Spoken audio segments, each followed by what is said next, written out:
Hi friends, this is topper student education. एक बार फिर से आप सबके सामने पेश है। जैसा कि हमने आपको पहले से ही इन्फॉर्म किया था इस चीज के लिए कि बहुत जल्द हम बैचलर ऑफ आर्ट्स और एमए के लिए वीडियोस आपके सामने लेके आने वाले हैं। इसके लिए मेरे दिमाग में एक और आइडिया आया है क्या कि हम स्पेशली टेलीग्राम के ऊपर एक ग्रुप बनाते हैं और उस ग्रुप के अंदर बीए के जो स्टूडेंट्स होंगे वो सारे उसके अंदर रजिस्टर्ड होंगे, एनरोल होंगे, और जो एमए के स्टूडेंट्स हैं वो उसके अंदर एनरोल होंगे। क्योंकि जो मुझे जो प्रॉब्लम लग रही है बीए एमए के बच्चों के लिए, मैं अगर बीए से पढ़ाना शुरू करूंगा तो जो एमए का स्टूडेंट है कहीं ना कहीं वो उसके अंदर इन्वॉल्व नहीं होगा। तो क्यों ना टेलीग्राम के ऊपर बीए का इंडिविजुअल और एमए का एक इंडिविजुअल चैनल बना के हम जो भी सिलेबस है, जितनी भी यूनिवर्सिटीज है आपकी, जैसे कि हमारा टारगेट है Delhi university, JNU, Jamia Millia Islamia, Allahabad university, West Bengal university, जितनी भी यूनिवर्सिटीज है आपकी, इन सभी के स्टूडेंट्स को कवर अप करने का तो बेटर होगा कि हम बीए के स्टूडेंट्स के लिए अलग से एक ग्रुप बना दें और एमए के स्टूडेंट्स के लिए एक अलग से ग्रुप बनाते हैं। तो ये आप लोग तय कर लीजिएगा कि किस तरीके से, किस फंडिंग से, किस तरीके से आप हम इससे जुड़ पाएंगे, ताकि आपके लिए बेटर होने वाला है बीए और एमए की टेलीग्राम ग्रुप। ठीक है। सेकंड चीज आज जो हम पढ़ने वाले हैं वो हम पढ़ेंगे जस्ट इंट्रोडक्शन। ये वो सेक्शन है जो बीए और एमए के दोनों स्टूडेंट्स के काम का है, और फिलॉसफी में लगभग आपको ये चीजें पता होनी चाहिए कि कहां से स्टार्टिंग है, क्या क्या पढ़ना है, कैसे कैसे चैप्टर्स आते हैं, कैसे कैसे फिलॉसफिकल डेवलपमेंट हुआ है इंडिया में या वर्ल्ड वाइड में बात करूं।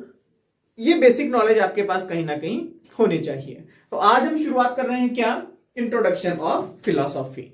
इसके अंदर हम देखेंगे कि इंडियन फिलॉसफी का डेवलपमेंट जो है वो कैसे हुआ, वेस्टर्न फिलॉसफी का जो डेवलपमेंट है वो कैसे हुआ, व्हाटएवर, ये सब चीजें हम इसमें देखने वाले हैं। दोनों को रिलेट करते हुए मैं चलूंगा। इंडियन फिलॉसफी से आज शुरू करता हूं। इंडियन फिलॉसफी, ठीक है, जिसको हम कहते हैं भारतीय दर्शन। शुरुआत में अगर हम देखें, जो मानव है या ह्यूमंस जिसे हम कहते हैं, थोड़ा सा आप पीछे जाइए, थोड़ा सा आप बैकग्राउंड में जाइए। क्या जब इंसान थोड़ा सा सिविलाइज्ड होना शुरू हुआ था, या मैं कहूं सभ्यताएं जब विकसित होना शुरू हो रही थी, समाजों का निर्माण होना शुरू हो रहा था, उस वक्त कहीं ना कहीं दर्शन की शुरुआत हम मान सकते हैं। क्योंकि दर्शन एक ऐसी चीज है कि जब मानव जब से समझदार होना शुरू हुआ तब से लेकर और मानव का जहां तक अंत होता है तब तक ये चलती ही रहती है, खत्म नहीं होती है। ये है फिलॉसफी, ये है दर्शन।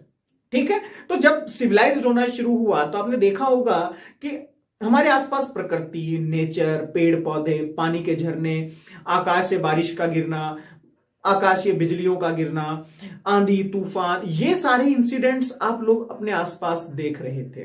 तो इंसान ने जिन जिन चीजों के ऊपर अपने विचार रखने चाहे या फिर जहां पर वो विचार रख सकता था, उन सबकी तो उसने परिभाषा दे दी, डेफिनेशन दे दी। लेकिन बहुत सारा विभाग ऐसा था जिसकी वो व्याख्याएं नहीं कर सकता था। जैसे कि आकाश से बिजली क्यों गिर रही है, जैसे कि ये बारिश क्यों आ रही है, आंधी तूफान क्यों आते हैं, नहीं कर सकते थे आप व्याख्या, एलोबरेट आप नहीं कर सकते थे इन सब चीजों को। तो आपने इन सभी को सुपर नेचुरल पावर्स या ब्रह्मांड की शक्तियां या ईश्वर की संज्ञा दे दी। तो अगर आप प्रारंभिक पुस्तकें पढ़ेंगे मानव सभ्यता की, कि मानव सभ्यता की शुरुआती जो धार्मिक पुस्तकें हैं या दार्शनिक पुस्तकें हैं, उनके अंदर ईश्वर की संज्ञा केवल प्राकृतिक शक्तियों को ही दी गई है। ठीक है। तो अगर हम भारतीय दर्शन की बात करें तो मैं वेदों से इसकी शुरुआत मान सकता हूं, वेदों से इसकी शुरुआत मान सकता हूं। वेदों का निर्माण जो है अलग अलग समय पर किया गया है, अलग अलग लोगों ने इसका निर्माण किया है। ठीक है। श्रुति वाक्य के ऊपर यह आधारित है। श्रुति वाक्य का मतलब क्या होता है, दो अलग अलग अर्थ निकलते हैं श्रुति वाक्य के। पहला मीनिंग श्रुति वाक्य का ये कि इसका ज्ञान सुनने के बाद होता है। दूसरा मीनिंग इसका ये निकलता है कि वेदों की रचना सुने हुए शब्दों के आधार पर की गई है। ठीक है, तो दूसरी डेफिनेशन है वो ज्यादा सटीक डेफिनेशन है, उसको एक्सप्लेन करता हूं थोड़ा सा। मान लीजिए आपने अपनी जिंदगी में 2 अच्छी बातें सीखी, मैंने मेरी जिंदगी में 3 अच्छी बातें सीखी, किसी और ने जिंदगी में 4 अच्छी बातें सीखी। हम सब ने तय किया कि हम अगले संडे को सभी लोग एक जगह पर बैठेंगे और अपनी अच्छी अच्छी बातों को एक दूसरे से चर्चा करेंगे, डिस्कशन करेंगे। क्लियर है? चर्चाएं हुई, डिस्कशन हुई, हम संडे को मिले, डिस्कशन चल रहा है। इसी दौरान हमने सोचा क्यों ना एक व्यक्ति को साइड में बिठा दें और उसे इनमें से जो जो बेहतरीन लगे, जो जो और अच्छा लगे, या इनको अगर वो मिक्सअप कर सकता हो तो इन सबको मिक्सअप करके एक बुक के अंदर वो लिखता चले। ऐसा ही हुआ, लोग बैठे तो लोगों ने ये सोचा कि कैसे हम इन चीजों को बोल सकते हैं। मैंने 2 अच्छी बातें बताई, आपने 3 अच्छी बातें बताई। डिस्कशन चलता रहा और जो लिखने वाला व्यक्ति था उसने ये सारी बातें लिखना किताब में शुरू किया। क्या अब मुझे आप बताइए, ये जो बुक लिखी जा रही है इसका राइटर कौन है? क्या वो जो लिख रहा है रियल में वो उसका राइटर है? आप कहेंगे नहीं, राइटिंग तो वो कर रहा है लेकिन थॉट्स उसके नहीं है। ठीक है, क्या मैं इसको उसका राइटर मानूं? आप कहेंगे नहीं, इसके तो केवल 2 ही थॉट्स हैं। इसको राइटर मानूं? नहीं, हां मैक्सिमम थॉट्स इसके हैं लेकिन बाकी भी तो थॉट्स हैं।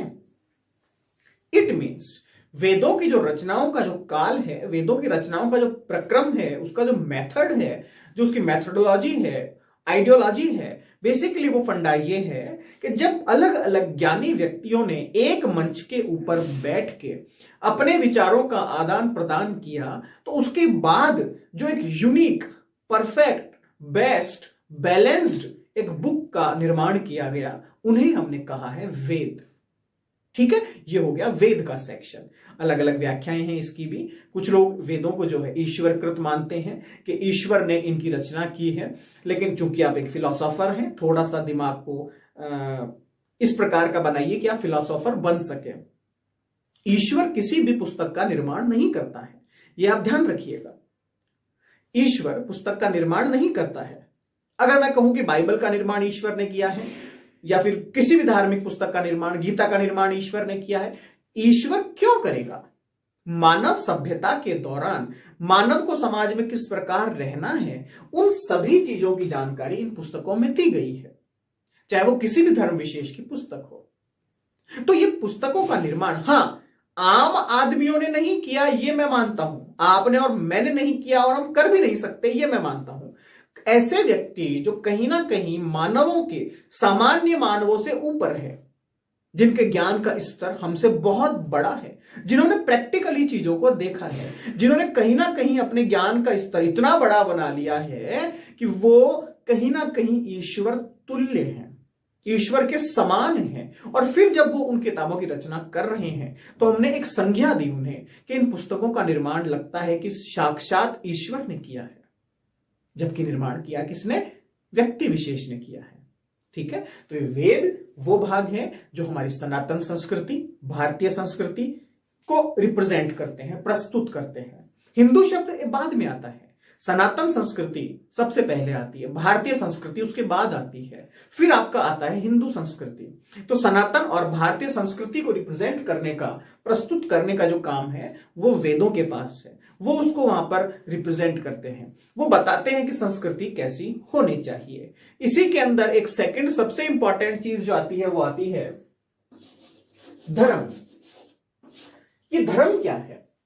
मैं आपसे पूछूं धर्म क्या है तो आप कहेंगे हिंदू धर्म, कोई कहेगा मुस्लिम धर्म, कोई कहेगा सिख धर्म, कोई कहेगा ईसाई धर्म। अलग अलग धर्म के रूप में आप इसकी व्याख्या करेंगे।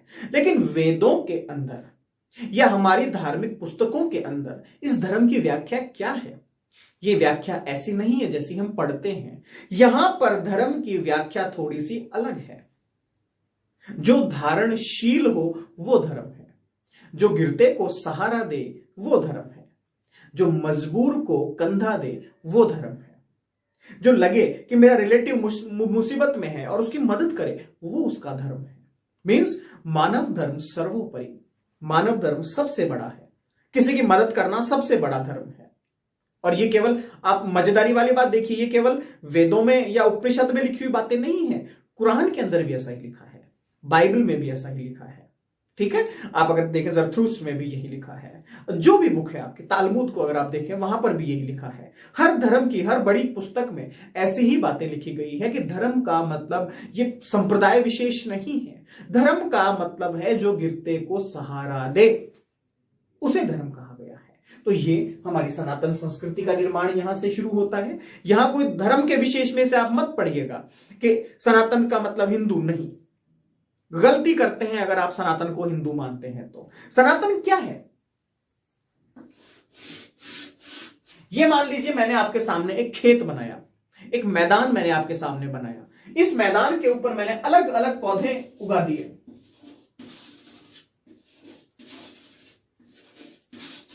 यहां पर मैंने अलग अलग प्रकार के पौधे उगा दिए इस खेत में। क्लियर है? एक खेत में आप सैकड़ों तरह के पौधे उगा सकते हैं ना?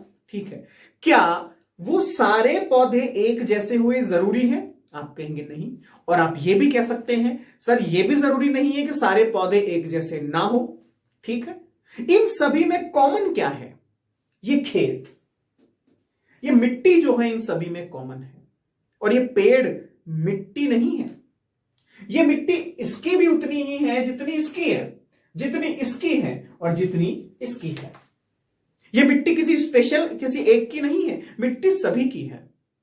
तो ये जो खेत है इसको हम संज्ञा देते हैं सनातन धर्म की। और जो पेड़ पौधे इसमें उग रहे हैं, ये सारे पेड़ पौधे हैं आपके अलग अलग संप्रदाय विशेष, जिसमें आप हिंदू हो सकते हैं, आप मुस्लिम हो सकते हैं, आप सिख हो सकते हैं, आप ईसाईयत हो सकते हैं, आप जितने भी संप्रदाय हैं इस दुनिया में आप सभी हो सकते हैं। सनातन एक धर्म विशेष का नाम नहीं है, सनातन आपकी जीवन शैली का नाम है। जिस जीवन शैली में ढलने के बाद आपको धर्मों का ज्ञान होता है, आपको पंथों का ज्ञान होता है, तो ये आपका आधार है। सनातन आपका आधार है। जो भी लोग इसे हिंदू संस्कृति से जोड़ने की गलती करते हैं, ऐसा नहीं है। हाँ, आपका लगाव इससे ज्यादा हो सकता है क्योंकि इसका निर्माण हम कह सकते हैं भारतीय उपमहाद्वीप पर हुआ है, तो हमारा लगाव इससे ज्यादा है, हमारा विकास इससे ज्यादा हुआ है, हमने इसका ज्यादा उपयोग किया है, तो हम ये कह सकते हैं कि ये हमारा है। लेकिन सनातन सभी का है। तो ये एक बेसिक फंडा है वेदों का और धर्मों का। इसके बाद धीरे धीरे जब हम वैदिक संस्कृति की तरफ जाएंगे, उत्तर वैदिक काल की तरफ जाएंगे, उत्तर वैदिक काल के बाद आपने हिस्ट्री में पढ़ा होगा कुछ अलग अलग धर्म समाज में आना शुरू हुए, जैसे कि जैन धर्म, जैसे कि बुद्ध धर्म। क्यों? क्योंकि जो कल्ट, जो सेक्शन, जो विभाग वेदों से शुरू हुआ था, धीरे धीरे कहीं ना कहीं उसके अंदर एक कट्टरता आना शुरू हो गई। उन्होंने अलग अलग जातियों को बांट दिया, जातीयकरण, समाज में टुकड़े होना शुरू हो गए, समाज के अंदर ऊंच नीच आना शुरू हो गई, और इसी के कारण बदलाव स्वरूप, परिवर्तन स्वरूप, गुस्से के रूप में एक अलग अलग धर्मों ने अपना सर उठाना शुरू किया, जैसे कि जैन धर्म और बुद्ध धर्म। तो ये जैन धर्म और जो बुद्ध धर्म है केवल इस संस्कृति के खिलाफ, इस संस्कृति मतलब इस संस्कृति में जो बुराइयां थी उनको खत्म करने के उद्देश्य से बने हुए धर्म है, जैन और बुद्ध धर्म। फिर ये सिस्टम आपका आगे चलता रहेगा। सांख्य दर्शन जो है सबसे पुराना भारतीय दर्शन है, जिसके बारे में ज्यादा रिटर्न एविडेंसेस आपके पास नहीं है, ज्यादा लिखित में आपके पास कुछ भी नहीं है। केवल ईश्वर कृष्ण की एक बुक है सांख्य कारिका, जिसको हम एक आधार मानते हैं, इसके अलावा हमारे पास कुछ भी नहीं है। ये इस प्रकार चलता गया। चार्वाक एक ऐसा दर्शन आप पढ़ेंगे जो कि पूर्णतः भौतिकवादी दर्शन है, वो जड़वादी दर्शन है, वो लोकायत दर्शन है, आम आदमियों की सोच का दर्शन है, खाओ पियो ऐश करो, वो ऐसा दर्शन है। एक तरफ हम ऐसा सेक्शन पढ़ेंगे जो आपको इतना ज्यादा मजबूत बना देगा, योग दर्शन, आपकी अंतरात्मा को इतना मजबूत बना देगा कि आप फिर किसी भी परिस्थिति में जाएं आपको कोई फर्क नहीं पड़ेगा। एक दर्शन ऐसा जो आपकी जिज्ञासाओं को शांत करेगा, मीमांसा दर्शन। फिर आएगा एक दर्शन ऐसा जो आपको बताएगा कि वेदों का जो अंतिम भाग है, चौथा भाग जिसको हम वेदांत कहते हैं, आखिर वो क्या है। फिर वेदांत के हम अलग अलग भाग करेंगे, वेदांत में किन किन विचारकों ने, किन किन साधुओं ने, किन किन संतों ने अपने अपने विचार प्रतिपादित किए हैं। न्याय दर्शन में हम ये देखेंगे किस प्रकार से चीजों का ज्ञान किया जाता है, सत्य और असत्यता की त्रुटियों को किस प्रकार दूर किया जाता है, और किस प्रकार न्याय के मुद्दे पर फिर हम पहुंच जाते हैं। ये सारा भारतीय दर्शन में हमें पढ़ना है। ठीक है फ्रेंड्स, तो ये जस्ट एक इंट्रोडक्शन मैंने आज बताया किस तरीके से आप भारतीय दर्शन पढ़िएगा। लोग कहते हैं कि भारतीय दर्शन काल्पनिक है, तो मैं उन्हें हाथ जोड़कर यही कहता हूं कि अगर आपको पता नहीं हो तो बोला मत कीजिए। ठीक है, भारतीय दर्शन काल्पनिक कभी भी नहीं था। हां, यह हो सकता है कि आपके समझने में समस्या रह गई हो, क्योंकि भारतीय दर्शन वो बात करता है जो आपकी अंतरात्मा का विकास करती हो। अब आपने कभी अंतरात्मा की बात सोची ही नहीं हो तो वो आपके लिए कल्पना ही होगी। कुछ लोग कहते हैं भारतीय दर्शन जो है वो रूढ़िवादी है। नहीं, ऐसा नहीं है। भारतीय दर्शन अगर रूढ़िवादी होता तो यहां पर शायद हम जैन और बुद्ध धर्म की उत्पत्ति नहीं देखते, लेकिन हमने उन्हें प्रमोट किया, हमने उन्हें आगे बढ़ने के लिए कोशिश की, और हमारे जो बाकी धर्म थे उन्होंने कभी उसको दबाने की कोशिश नहीं की। हाँ, कुछ आक्रांता, कुछ राजा ऐसे थे जिन्होंने गलत भी किया, लेकिन आप ये देखिए कुछ राजाओं ने उसे उठने की भी कोशिश की, उसे उठाने की कोशिश की, खत्म नहीं किया। हम रूढ़िवादी नहीं थे। कहीं ना कहीं भारतीय दर्शन को लेकर समस्या ये है, पढ़ाने वाले पता नहीं क्या क्या पढ़ाते हैं, गलत पढ़ाते हैं। तो मैं जो ऐसे लोग जो फिलॉसफी पढ़ाते हैं, दर्शन शास्त्र पढ़ाते हैं, और अगर वो मेरा वीडियो देख रहे हैं तो मैं उनसे यही हाथ जोड़कर प्रार्थना करना चाहूंगा कि दर्शन को दर्शन के तरीके से पढ़ाना शुरू कीजिए। भारतीय दर्शन की सुंदरता को लोगों को बताना शुरू कीजिए, क्योंकि पाश्चात्य दर्शन खोखला है, उसके पास कुछ भी नहीं है।